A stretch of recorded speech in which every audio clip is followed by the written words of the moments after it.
late. They can watch the first couple minutes. All right, we're good to go. Good, we're recording. Great, thanks. Well, hi everyone. Thank you for joining us today. My name's Matt Sanders, and along with my partner Sam Quinn, we are the network directors for the TEAMER program.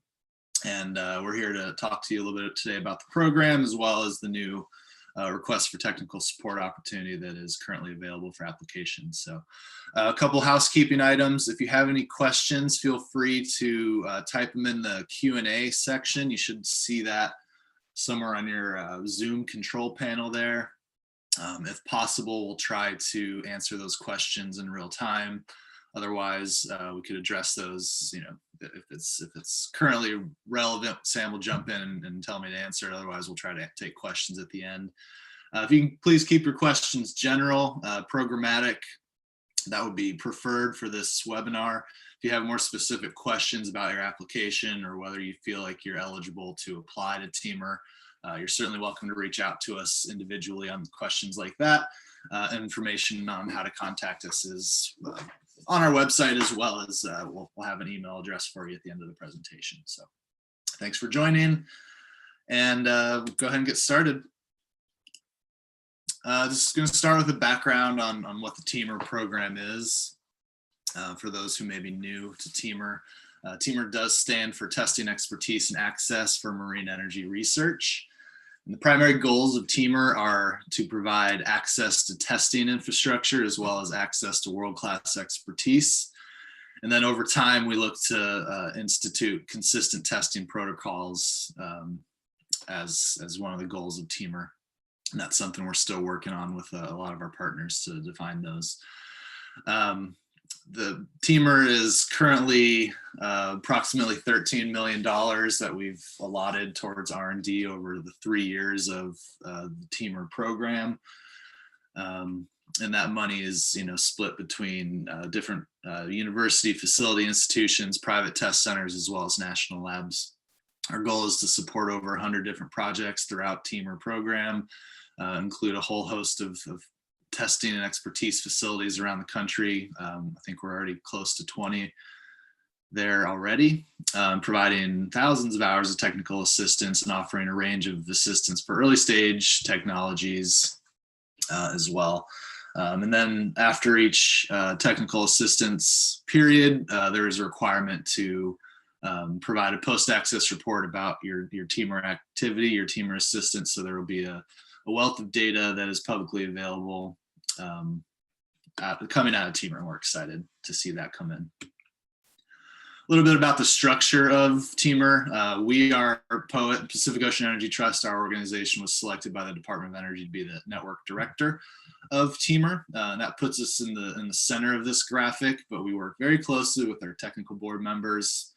And those members include, first off, the Water Power Technologies Office at the Department of Energy, who really provide strategic vision and oversight to the TEAMER program, as well as a whole wealth of knowledge and support.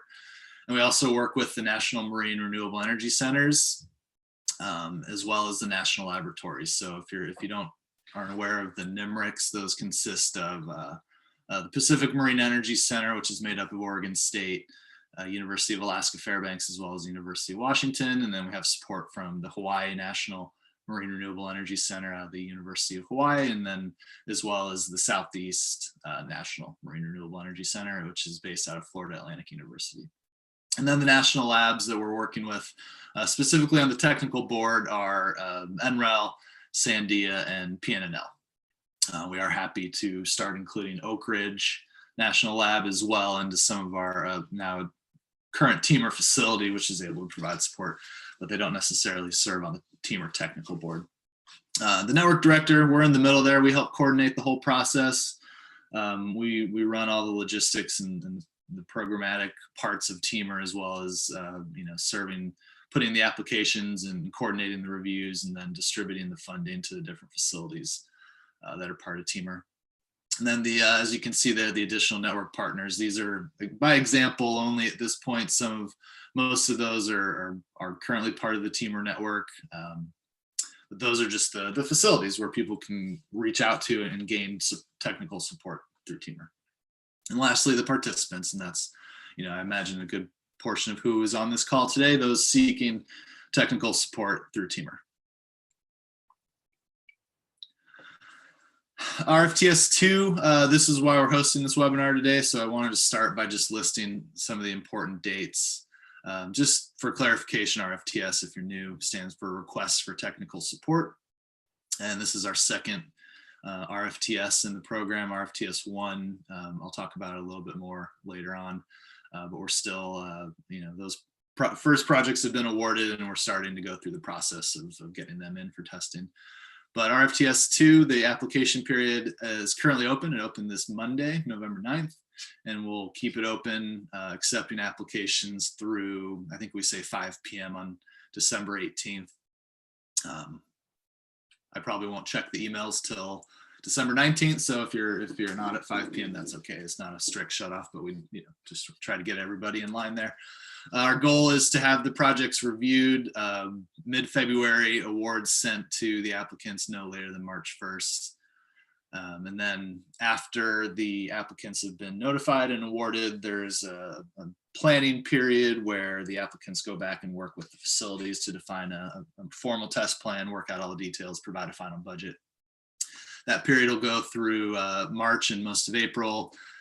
And then the access period, so if you're looking for support in RFTS 2, we're really hoping that it falls in lines with the access period, support period between April and November of 2021.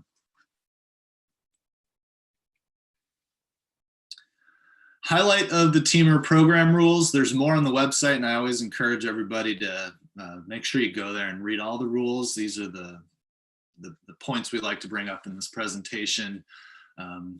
First off, the TEAMER program provides marine renewable energy developers with access to a network of US-based testing facilities.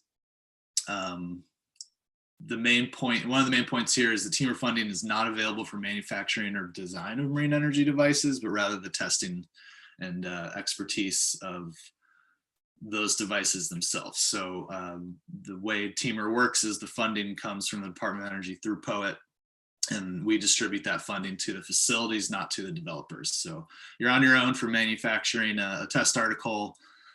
We do provide some travel logistical support if necessary to get your device to a tank or to an open water facility when that's available. But generally speaking, the TEAMER support is geared towards the facility use, not towards the developer. That mentions that. And the second bullet there, TEAMER funding is for facility use provided directly to the facility, not those seeking assistance. Try to make that very clear. And for purposes of TEAMER, the term marine renewable energy means electrical energy generated from waves, tides, and currents, free-flowing waters and rivers, lakes, and streams, free-flowing water and man-made channels, OTEC technologies. MRE does not include energy from sources that use a dam, diversionary structure, impoundment for electrical power purposes. And unfortunately, TEAMER support is not available for offshore wind technologies. A little bit about the eligibility, who can apply to TEAMER. I'll try not to read every word here, but TEAMER funding is available to support MRE developers and researchers, regardless of their country of origin, provided that all work performed under the award is done in the United States. So international applicants are welcome to apply, but they are responsible to ensure that their facility does not have non-US citizen access restrictions. Some of the national labs that are part of the network are open and willing to work with international applicants, but sometimes that process can take a little bit longer just to get through the CRADA agreements, just due to that international component, but it certainly doesn't cross you off the list. So if you're from a country other than the United States, please consider TEAMER a resource in your development pathway. Technologies with powering the blue economy applications, including power at sea and resilient coastal communities, are invited to apply for TEAMER support, provided they're to be powered by marine renewable energy. If you're not familiar with powering the blue economy applications, that's a program and a report that the Department of Energy put out a couple years ago at this point. I recommend you looking into that for many reasons, but also to really define if your technology falls under that category. Lastly, in order to be considered in TEAMER, you have to, I'm going to say this several times today, consult with a pre-approved test facility to determine whether the proposed test is within the capabilities of that facility, and then finally submit an application, which we'll talk about here in a little bit. TEAMER categories and budgets. Generally speaking, applicants can apply for assistance in numerical modeling and analysis, lab and bench testing, and tank flume, tunnel, or basin testing. Currently, we don't have open water available for RFTS 2, but we are in the process of getting select facilities available for RFTS 3. Please stay tuned for that. That'll be a new process for us. We look forward to offering that. Following budget recommendations are intended to guide application plans, but they don't represent formal constraints, and each project will vary based on the facility rates and the type of project. We're providing you all this time with expected budget categories. We realize that there's a lot of variability with this, and we're really providing you with these to help guide what size of project to really bring towards TEAMER. We're gonna tend to be a little stricter moving forward with the size and the length of projects, but we use these to help guide you in your discussions with the facility managers as you're defining what you want to apply for in TEAMER support. These are guidelines. There's no strict, compliance with these numbers, but we do provide them as something to consider, and they will be considered in the evaluation as well. TEAMER facilities, we recommend that you go to the TEAMER website to see the full list of TEAMER facilities. You're allowed to apply to any facility that's currently listed on the website. We update that for each request for technical support period. So anything you see there has told us that they're available and willing to accept projects for RFTS 2. We still encourage you to reach out to those managers to ensure that your specific timelines and your specific needs can be met by those facilities. But generally speaking, everyone who's there is open and willing to talk for RFTS 2. We're looking to continue to add more facilities over the course of TEAMER. We're always reaching out to new folks and allowing facilities to apply. So if there's a facility that you're familiar with, that you've worked with in the past, and you don't see them as part of the TEAMER network, let us know, let them know. There's ample opportunity for them to apply and come in and provide that assistance to TEAMER. We look forward to offering a wide range of capabilities and centers over time. And then lastly, their open water facilities, we're still working through that. Will be available hopefully soon. A couple of screenshots from the TEAMER website just to show you what those facility pages look like. This example starts with the laboratory and bench testing. So you can log on there. You can see all the different facilities and labs and capabilities that are part of TEAMER now. Once you click on those, then you can get into the part on the right there that tells you a little bit more about that facility, as well as that point of contact. I'm going to talk a little bit about that now. That point of contact is really important to us. These are all facilities that are approved in the TEAMER network, and we realize that the university and institution may have a wide range of different people who have capabilities that are qualified. The people listed on the website are the ones that we've approved to provide support to TEAMER. So you need to reach out initially to the names on that list, and then we will be reaching out to the names on that list after you apply to ensure that they have had the conversations with you. They will provide a letter of response to the TEAMER program after the applications have been received. So they may, for this example, Ted Brecken may say, well, I have some faculty who I support can provide assistance to here, and they may push you off to them to discuss your project. I'm still going to reach out to Ted's. Ted's still going to be aware of that project. And Ted and the other person will provide us with recommendation, a letter of response. It's not a recommendation, I apologize. So just to make that clear. In order to apply, go to teamerus.org, how to apply. There's a list of different items on that page talking about what the application process looks like. I believe there's some language on there about what the evaluation criteria that we use is to help you steer your applications and guide your applications in the right direction. But generally speaking, define a technical objective that can be achieved through TEAMER support. Find the facility that you think can best meet that technical objective. Consult with that facility, talk to them about your project, and then apply. Applications are due by December 18th, as I mentioned earlier. A few tips and suggestions for successful applications. We, based upon our first round of RFTSs, these are some things that we noticed and learned, and trying to, push that back out to the community to help you make better applications. Ensure your project clearly aligns with the goals of TEAMER. And that main goal is providing efficient and needed access to facilities. So make sure the project that you're proposing is time relevant. These aren't vouchers that you can hold on to. This is work that needs to be done over a certain period of time. So that, keep that in mind. Define a clear technical objective. Don't just say, I want to go use a facility and then figure out what you're going to do there. That doesn't read well in the application. Show good coordination with the facility based on the material in the application.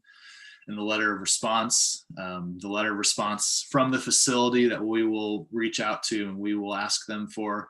The ones we got back in earlier rounds saying, a lot of coordination. We think this is a really great project, tended to, show better, review better than projects that said, yeah, we talked to them, but we don't really know what they're planning on doing. So make sure you coordinate with that facility. You talk very in detail about the project you want to do. They could provide recommendations on how to best achieve that test. Including a clear description of why this is a logical next step in the technology's development. I think that one speaks for itself. Demonstrate reasonable timelines that fit within the 6-month period.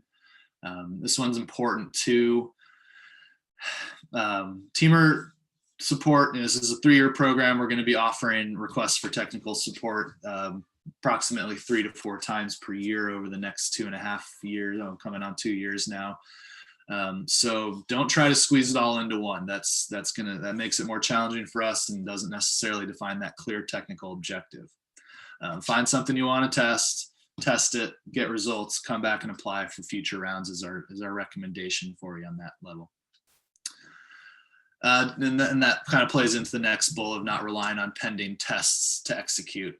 If you're applying for something saying, well, I haven't actually got the test results from RFTS 1, but I'm going to apply for RFTS 2 and just hopes that those results turn out like I hoped. We don't recommend that. We recommend achieving your results or applying for additional technical objectives that may need to be met. You're welcome to continue to apply, but if you're coming in with unsure data that is relying on this new technical request, that's not advised. And then lastly, successful applications really will provide value to the industry at large. This is a federally funded program. The goal is to, provide that value to the industry, whether it be in data or process or different ways that you achieve that. A few more screenshots from the application. The large one on the left there, this is where we talk about the facility contacts. So as you can see there, that POC listed on the website, that's the Ted Brecken email. But if there's someone else even working with at that facility, then you're encouraged, if not required, to include that information as well. That helps us really find the right people to make sure that this project was discussed, approved. It seems like a good fit. And then a couple others. What are your technical objectives? And then describe the support. Those questions on the right there, 2 and 3. I put those there for a reason. What are your objectives and how is TEAMER support going to help you meet those objectives? Really important criteria. And then the bottom one there is just to show you what the top of the application looks like. We've moved, if you applied for RFTS 1, this is now an online application. It's a little different as opposed to the PDF that we had you download and complete and re-upload last time. So everything's online this time.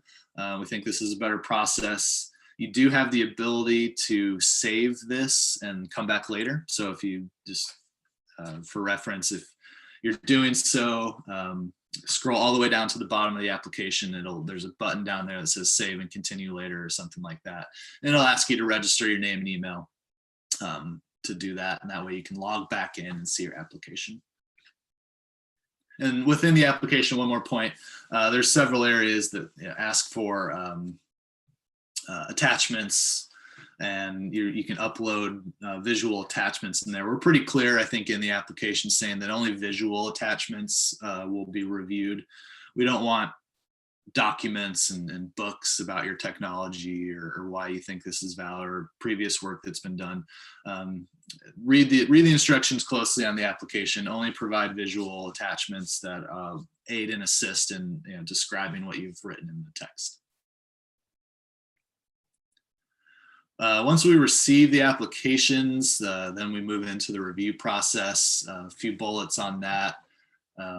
First off, we, the TEAMER network director, just make sure everything is compliant, that you're within the suggested timeframes, that you've reached out to the facilities, that you filled in the application completely.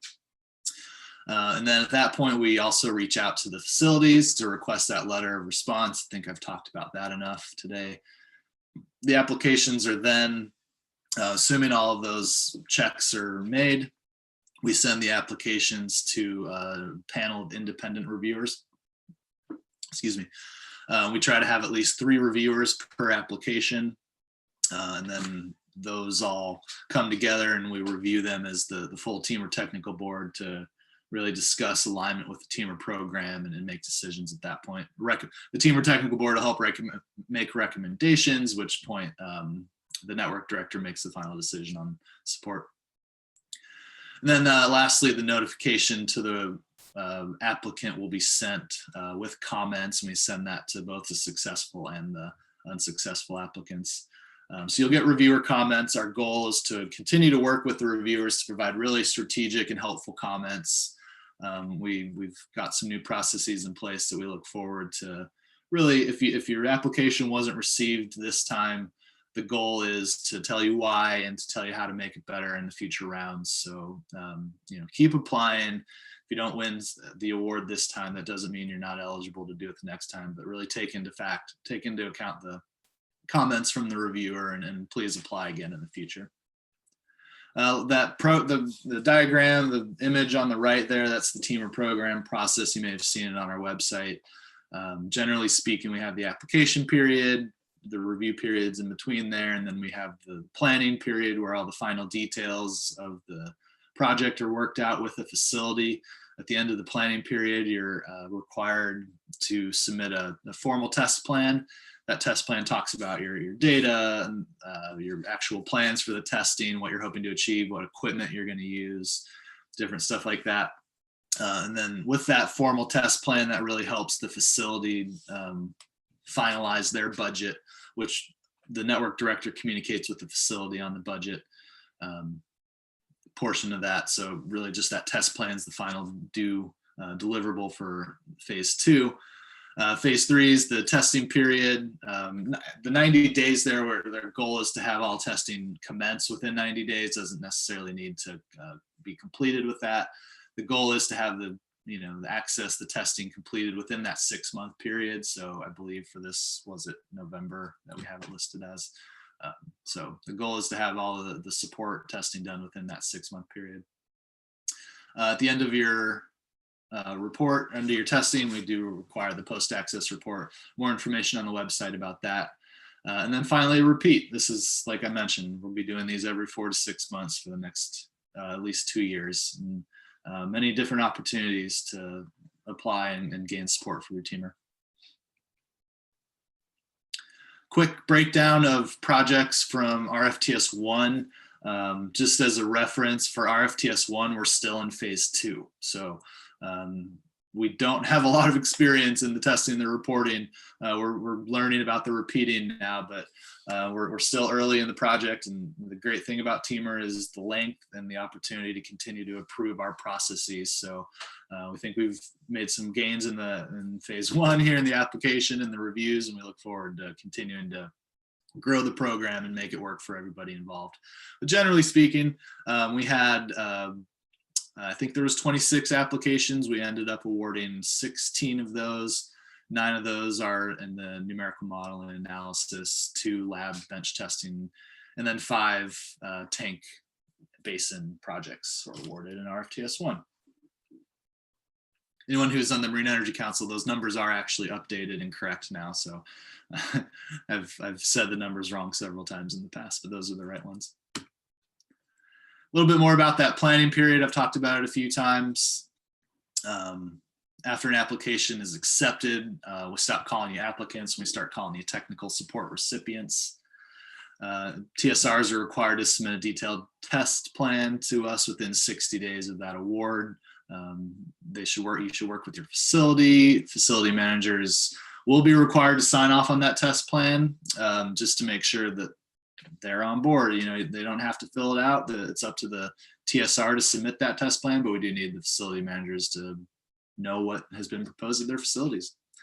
And then we also have, if you want to take a look at it, the test plan template is available on the TEAMER website. And you'll see when you go on there, the test plan and the post-access report are actually the same document. For the test plan, I think we require sections 1 through 6 to really describe and detail the test. And then maybe I might get the numbers wrong, but 7 through 9 pretty much say, well, okay, based on what you proposed, what are your results? And there's a lot more information in that test plan. You're welcome to take a look. Just a little bit about agreements and how this all works.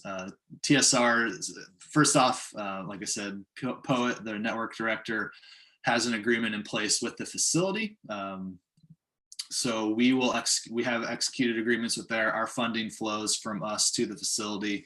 The only exception there is that the national laboratories have separate agreements with the Department of Energy through their AOPs, and the funding goes directly to them. So any work at a national lab, you'll be required to execute a cooperative research and development agreement, a CRADA. Similar, if you've done it in the past, it's a similar agreement. A few different specificities about TEAMER may be built into that.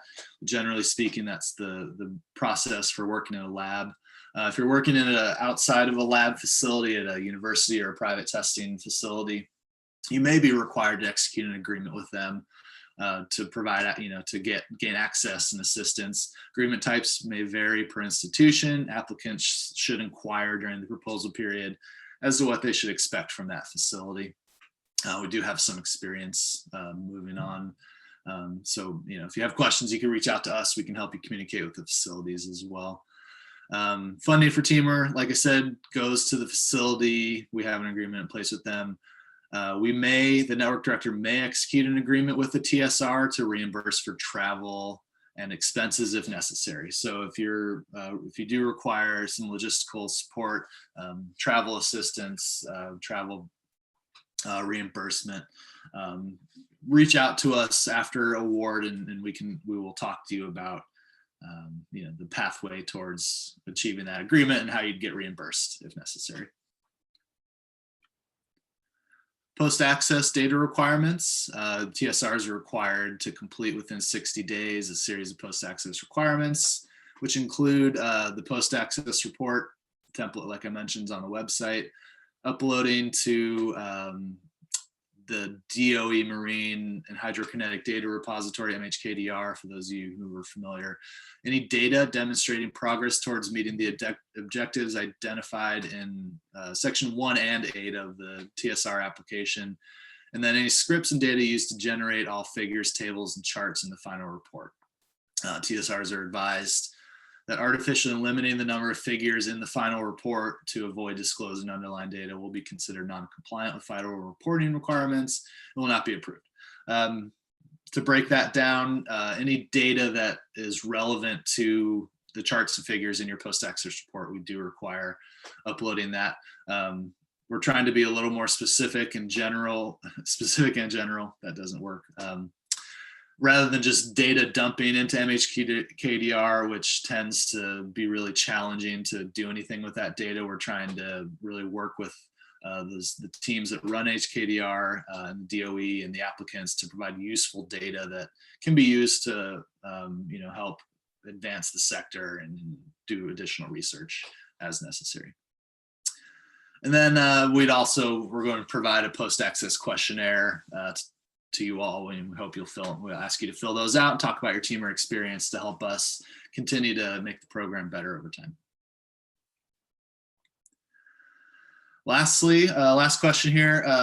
last slide is if you have any other questions, there's a lot of stuff on our website. We recommend you to go there. You should be able to answer a lot of them just by looking at the website, but we're always happy to chat, to talk.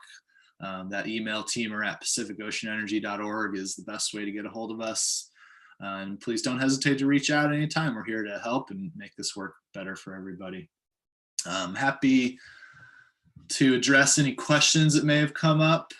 Sam, was there anything in there, or anybody like to ask any questions now? Like I mentioned earlier, if you can try to keep your questions rather general about the process, that would be best. If you have specific questions about your application, whether you're eligible, preferred those would be, rather written to us in private. So far, we don't have any questions. I must be getting better at this. Yeah.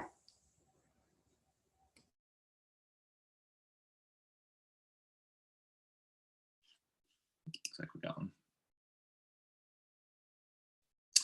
Renst, if that's you, whoever that may be, whoever's from Columbia, Sea Power, you're always welcome to ask. Feel free to reach out. You guys, look forward to hopefully working with y'all soon.